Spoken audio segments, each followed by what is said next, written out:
Would I be happy with it? Sure, because I'm after the core benefit. All right? Now, the phones that are now sold have, in the physical phone itself, all of these extra benefits. So that's why it then becomes the actual product. I can buy a phone that's just a phone, but why should I when I can buy a phone that has all of these extra things built into it? But I see what you're saying, because that sounds like the augmented part. Right. If I took, the thing is, these are all built in one piece. So now imagine, the easiest way to think about it, I have a phone that I can then buy an extra piece to snap onto it that takes pictures. That would be augmented. But because it's built into the phone, it's part of the core thing of the phone. Okay, and the television one actually works a little bit better to keep them delineated. So you buy the TV to watch television. The actual product is the size of the TV, the resolution of the TV, the sound system on the TV. And then the options are the augmented. So would you like surround sound? Would you like extra speakers? Do you want them to mount it on the wall? Would you like an extended warranty? Is that a little bit better? Okay, so that's what this one's also about. So when we talk about designing a product, then we're talking about these. Now, we just did all of this. Issues and strategies for services marketing. Now this is a separate issue. Marketing of services. So we got the 4 P's for a product. They are price, place, promotion, product. The product itself. We're getting there. We're like, it's late in the day, Mr. J. I just want to go home. Okay? Now, here's the thing. Service industries are slightly different. A service industry has 4 things about it that are different from a physical good. This is another one of the possible questions. How are services different from physical goods? Physical goods are something you can hold in your hand. You can pick it up, you can shake it at somebody, you can touch it. You can test it before you buy it. Okay? But when we talk about services, you cannot. A service is intangible. You can't own it. You don't know what it's like until you've experienced it. One of the things I tell every student in a seminar, come to the class tomorrow to see it. Right? What has that told you about the class? Do you want to be part of the class by seeing the service? Yes, because he can experience it, part of it before he signs up. But if you're standing out in front of a barber, you've never been into a shop before, nobody you know has ever been into a shop before, how do you know how good of a haircut you're going to get? Do you? No, because you can't feel it or see it. Often you can't experience it before purchasing it, or even like this, a taxi driver. The taxi's sitting at the airport ready to take you wherever you want to go. Is he going to be a good driver, or is he going to be a crazy driver? Hopefully, but maybe not. And you don't know this until you actually get in the taxi. So that's intangibility. Inseparability. I cannot separate the service from the person providing it. What that means is, think about a restaurant. There's a chef in the back who makes the food. One day you go and the food is brilliant. It is perfect. It is the best meal you have ever had. The next day you go to the same chef in the same restaurant and get the same meal. And it's crap. It's overcooked. It's rubbery. It isn't the same. Because it's a service, it's not always going to be the same.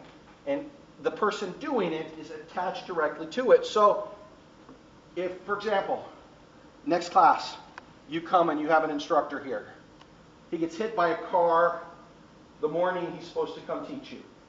He comes in with a cast on. You think he's going to have a good day?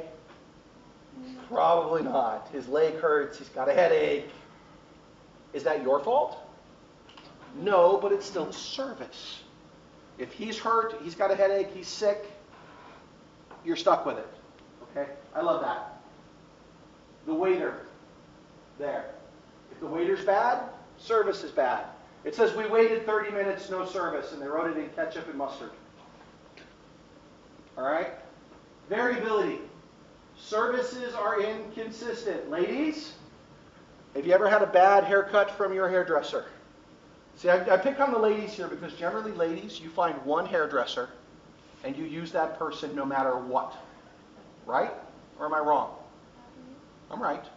You do it because they know your hair, maybe you like them, that's nice. But have you ever come out and been like, what did they do to my hair? Uh-huh. Do you still go back to them? Because you like them and try to make it better. Guys, we do the same thing. Have we ever had a bad haircut from a good barber? Yes. You go in and he's not paying attention and now he's cut a mohawk in your head? Uh-huh. Okay. What will your class be like if I'm sick? Will it be a good class or a bad class? Well, actually, you wouldn't know because you see the way I teach. But most people, it depends on their mood. All right? Or wait, here's my question also for you. When you put a CD in or you listen to music on the radio, the same song, is it the same every time you play the CD? Yes. Yes. If you're using the same speakers, it's the same every time. And you like it. Have you ever gone and done that and then gone to a band at a concert? Do they sound as good at a concert as they do on the CD? No. Never. They never do. Because maybe the wind is blowing in the face, maybe the speakers aren't right, whatever. So we're talking about variability. Okay? If you think about a CD is a good. The concert is a service. Some songs, they'll sound better. And they'll be amazing. And then you'll be at the next song and you'll be like, what are you saying? Because the speakers aren't right or because the person's just whatever. Okay? Oh, there's a bad haircut. Last, perishability. Services are perishable. They only last for a set amount of time. You make an appointment to go to the dentist this afternoon at 7 p.m. You show up at 9 p.m. Do you still have your appointment? No. Nope. I fly out of here tonight on Fly Dubai at 9:15 from the airport. If I rock up at 10 o'clock, will that jet be waiting for me? They'll have flown. Services have an expiration. Okay? And because they have an expiration, they do not last. That's the fourth one. So we have four big differences between goods and services. If there's an essay question about it, then what you have to describe is what are goods, what are products, how are they, and how are they different from services, and you put those together. You also discuss the marketing mix. Products are the 4P, services are the 7P. Okay, now, are they a big deal? This is just a short, fast list of different services. I can probably come up with 20 more. We are in a service-based economy. Your job, or most people's jobs, are taking care of other people and taking care of their companies. All right? Now, marketing strategies we don't need to worry about. Here's what we need to worry about. These now take us to 7 Ps. All right? The marketing mix. 1, people. So, we got our 4 for products. Price, place, product, promotion. Now we add people.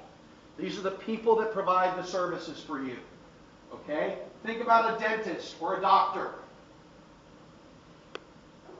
That is the person that you go to possibly to save your life. Think about your lawyer, whose job it is to keep you out of prison. Think about your accountant, also whose job it is to keep you out of prison. You want the best of those working for you. The people. Okay? But any service deals with them. So, you got the waitress. I don't think she gets good tips. And then you got somebody else who's having a really rough day. So we got people. The process. Now, let me put this up here and then let me explain it, okay? Services have processes that you have to go through. And these processes make things different from each other. The example they use here is a really bad example, but I'm going to use it anyways because it's the one you have. If you want to invest in the stock market, you can go in and see a broker, a professional whose job it is to do trades for you for stocks. He charges a large commission. Usually he's in a bank.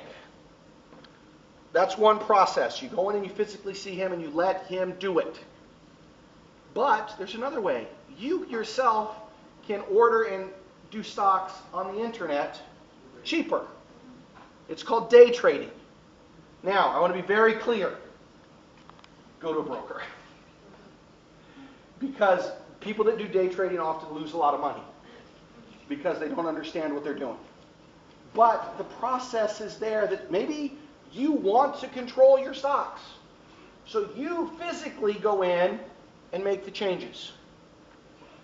You're trying to take over what the broker is doing, and it makes you different and distinct. Let's use a different process. I'm going to use an example that just came into my head. I'm not trying to offend. Please do not take it as an offense, okay? Coffee. We like coffee, right? So if you want coffee, you can go to Starbucks. They'll make you a cup of coffee. You can go to Costa Coffee. They'll make you a cup of coffee. Sometimes they make it in a way so that it's kind of a show. You get the steam. And you watch them doing all this stuff. In America right now, there's a group of businesses that deal with pretty women in lingerie, making your coffee. You drive your car up to them. Ladies, I'm not trying to be offensive. I'm just trying to use it as an example, okay? The process of ordering your coffee is a woman in next to no clothing saying, "What kind of coffee would you like?" Now, do I say I agree with it? No, I'm using it just because it popped in my head as a process. So there's another one, let's use a different one that's less sexist. There are bunches of restaurants in America right now where you go into the restaurant and you say, I want this big platter that you choose all of your meat from. You choose your meat, you choose your vegetables, and then you go to the cooking surface itself and you cook your own food. And then you go sit down at the table. It's a restaurant. What does it say? The service for them is that they bring you the drinks and they clean up everything after it. But the process is you get to cook it. And for some people, that's a big deal. I like cooking my own meat because I'm a man. Oh. It's part of the process. Okay? It's part of the service. And that's what, so they use this example for the internet trades. But it's the process. So we got price, product, place, promotion, people, process, and last, physical evidence. What evidence do you have that the service was performed? So in a haircut, your hair looks different. I am providing a service to you right now, which right now is trying to keep you awake from all of that food we ate. But at the end of your 12 units, what will you receive? You will receive a diploma. The MBA degree and diploma is your physical evidence that you had this service. They also use the example of a restaurant. The funny part is, this is the same restaurant, by the way. This is the inside. This is the outside. Please tell me where you prefer to sit. Outside. Of course, outside. Yeah. Definitely. But there's physical evidence at a restaurant because you get food. You get service. So the 4 P's, price, product, place, promotion. The 3 P's for service, process, people, and physical evidence. All right? That is an essay question. Okay? Now, is service marketing easy? No, it's not. Marketing a service is really tough. 1, it's perishable. It's a limited time. 2, it's intangible. The only evidence you have of what this class was like, if you were here at last night's seminar, was me telling you to come this morning. If you were here at the seminar 2 months ago, same thing, right? And the only other evidence you have is your friends who might be in the class saying, take it, it's okay. Otherwise, though, is there anything that I can give you or show you beforehand to make you, hey, I really want this MBA? No. Okay? Now, branding. We're asking about it. Okay? Branding comes up here. We have a question. Do we have a question about branding? Give me a second. We're going to go over this anyways because we're going to hint on it. Branding is how you position your company and how you want people to know your company. Often, it's based on their logos. So we know all of these, don't we? I think the only one you might not know is this one. This is a unique way of keeping everything together, which makes it easier for us to keep our customers. So, behind me, what is this? Barbie. This is Blockbuster Video. They no longer exist.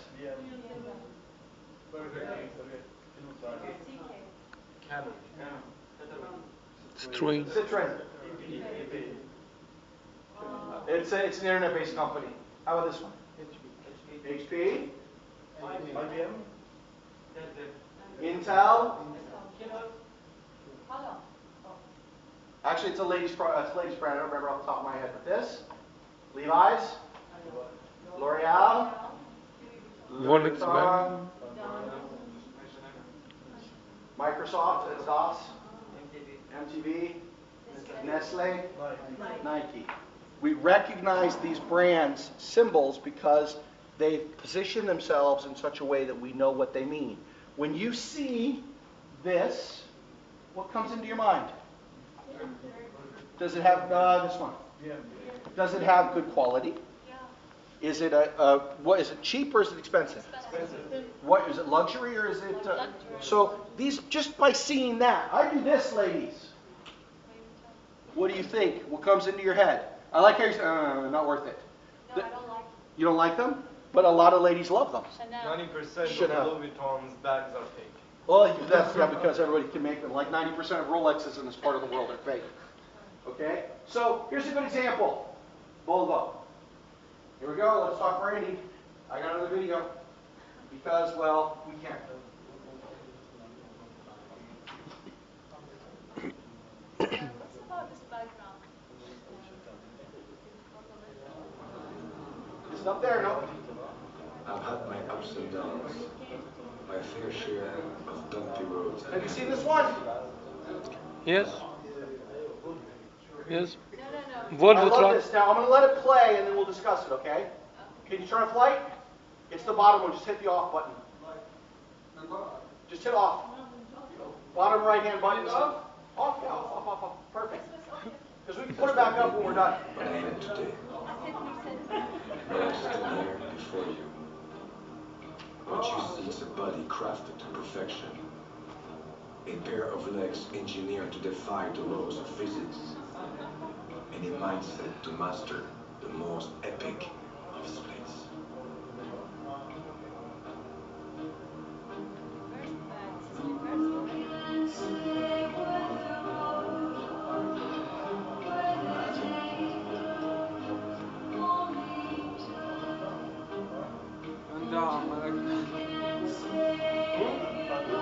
They're damn good drivers. And actually, we'll get there.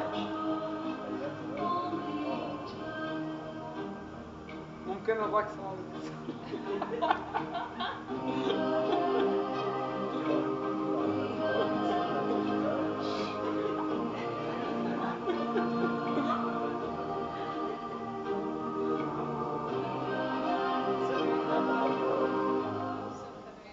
Now, off of that video, just thinking about what you just saw. First things first with that video. What is the advertisement for? It's for Volvo, those lorries. They did not film it going forwards and then put it in reverse. Those lorries were backing up. If you've ever driven a car or a lorry with a trailer behind you, you know that backing up is incredibly difficult. If you turn just a little bit, you lose it. Also, he was 3 meters off the ground with no safety equipment, nothing. So if any one of them turned a little too much, dead Jean-Claude Van Damme. Now thinking about that advertisement, it says Volvo. What does that tell you?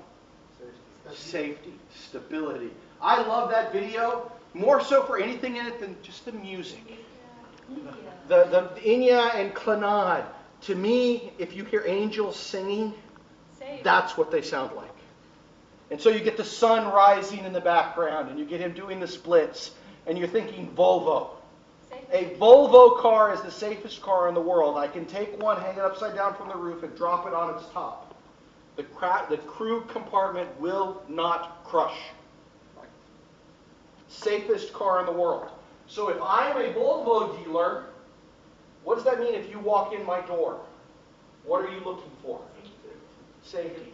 Just because of the brand. You know what? I'm going to play it again because, well, I like it. I've had No. This my is good. fair share of bumpy roads and heavy winds. That's what made me what I am today. Now I stand here before you. It's perfect. What you see is a body crafted to perfection. A pair of legs engineered to defy the laws of physics. Watch his feet.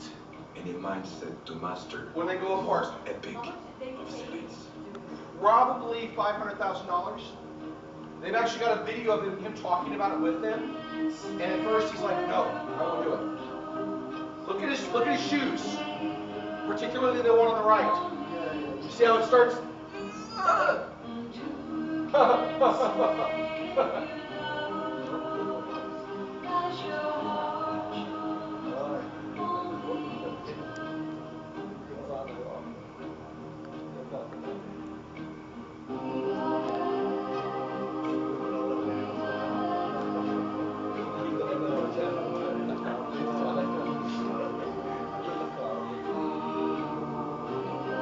But I won't be outdone.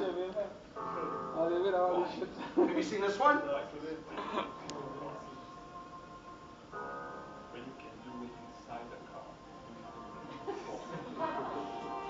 Oh, you missed his voice. He says, why should I need to do splits outside of the car when I can do it inside the car?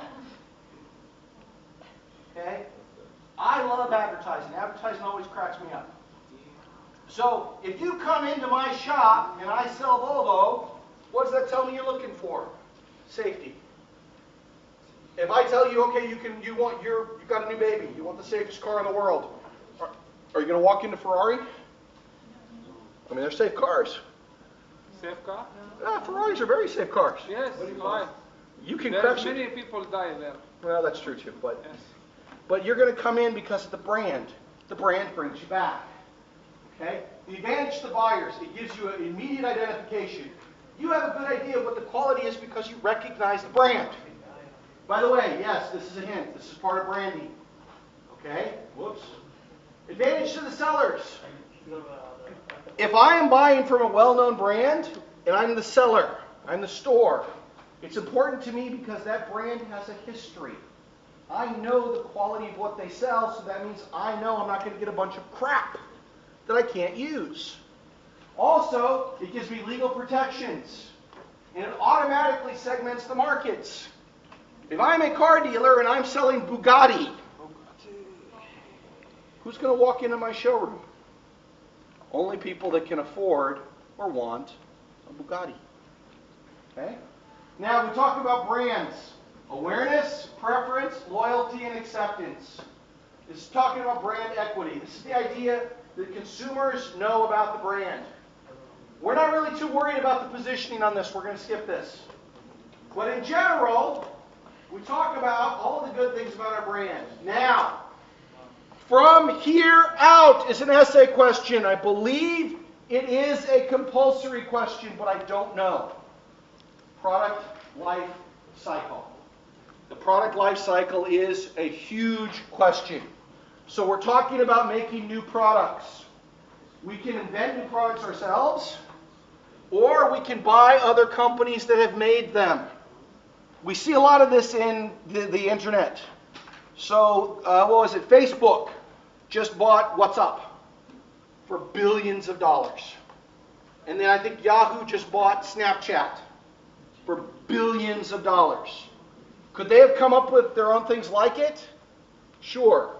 But there are so many users who use these platforms that it was better for them to buy the product to get the users than to develop their own. Okay?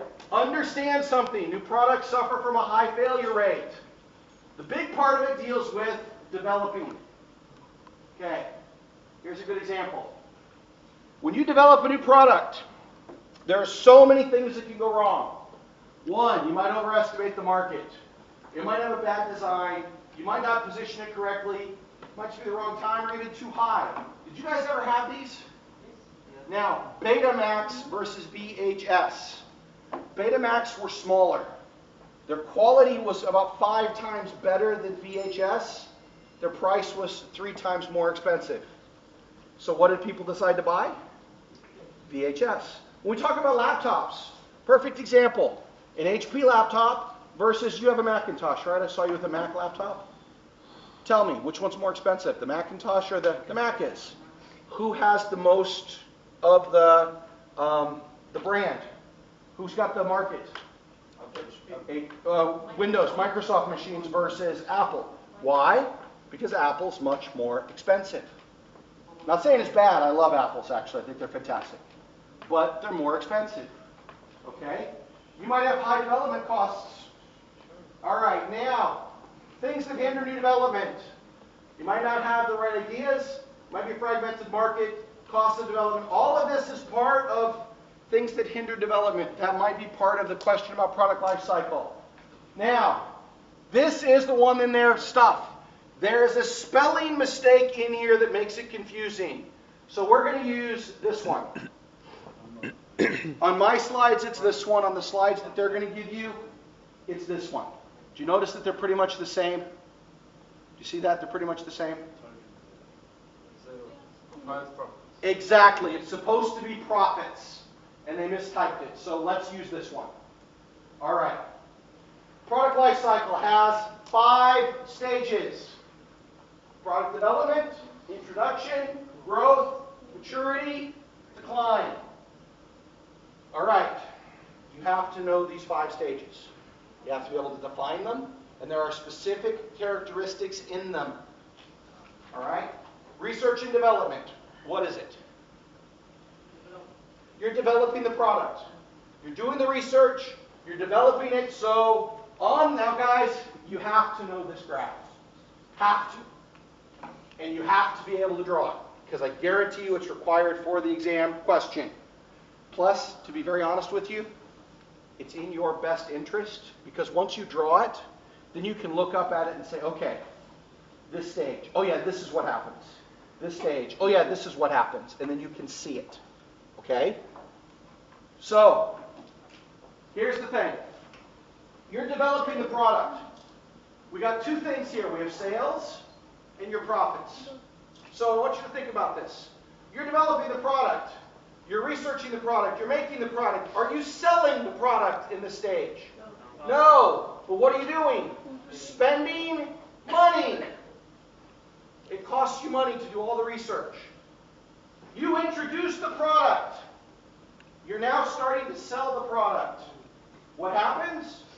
You have to ship product. You have to get product to people. Then your profit starts coming. Break even. Yeah, then basically you're going to break even at some point in the introduction, hopefully. You break even, and now it's starting to be profit. The introduction phase, you have early adopters. You have people that are trying something new. Okay? You have your growth phase. What happens to your sales? Increase a lot. What happens to your profit? It increases a lot. You get to what's called maturity. You're not yet at the height. You come in, you get to the height of your product, and then what does it do? It starts declining. That's maturity. Your profit then starts trailing off also, and finally you get to decline where you're just getting rid of the product. Now, draw this. You're going to want to draw this. You're going to want to be able to explain it. Now, the slides that are after this explain all of these. So, yes, we have a question for this? Okay, here we go. Development. No customers, no profit. What the heck? No customers, my laser. All right, no customers, no profit. Introduction. Early adopters. No profits. You have launch costs. Growth. This is where you get your customers and you start growing revenue. Maturity. Wrong button. Maturity, it's decreasing the cost. What? Goes the maturity. Yes, in maturity what happens is, let me come here. It's right here. My laser stopped working, so I can't point it out. Your profits still go up, but they peak and they start coming down. That's what happens at maturity. Your profits have peaked and are now coming down. All right? So you're going to have flat sales. So at the beginning, for maturity, because this is declining, at the beginning of this, your profits are still going up, then it peaks, then it declines. Okay? In the decline phase, the end phase, everybody wants to get rid of it. Now, here's the kind of question that you might get on the essay. Hint. Describe the product life cycle. And give an example of a product in each of the stages. So that would be, let me come here. Here we go. We're introducing a new product. The one that they used earlier was Google Glass, but the new one I would actually say would be the Apple Watch. It's in the introduction phase. Okay? When we talk the growth phase, which one of these is growing? I would say the cell phone is growing. Okay? Which one is at maturity? Coke. The soda. You're breaking even. You just got the same number of customers. You have old customers dying, you got new customers coming in, but there's not a lot of new product. And which one's in decline? The camera. Okay? Now, when you define these, this is the thing for the product life cycle. Each one of these has different characteristics. Here's what I'm going to tell you you should know for the exam. Not all of them. If I tell you know everything, your heads will explode. How about you know the 4 Ps? Price, product, place, product. So, price is cost. And in each of these, they're just slightly different. So if we look at the costs, when we're in introduction, it's a high cost per customer because we haven't made a bunch of them. All right? Product, you only offer a basic product. My laser's not working, that bothers me. The price is cost plus. The place, you're going to want to be very selective with it. So there's 5 of these slides. You need to know the price, the 4 Ps on them. My laser working? There we go. Now my laser's working. All right? Growth, same thing. What's the change? Do you have to know all of this for each of the 5? No. But you should know the 4 Ps for the exam. The exam also has a second part of the question. Let's come back here to this. All right? At your company, when should you start developing your next product to replace the current one? So we're talking about the... So, but when, not when should you introduce it. When should you start developing it? Remember, your product development takes a while. So what happens is, your one product goes up, starts coming down. When do you want to introduce your second product? Probably in maturity, because as the one starts going down, your new one will be doing this and start going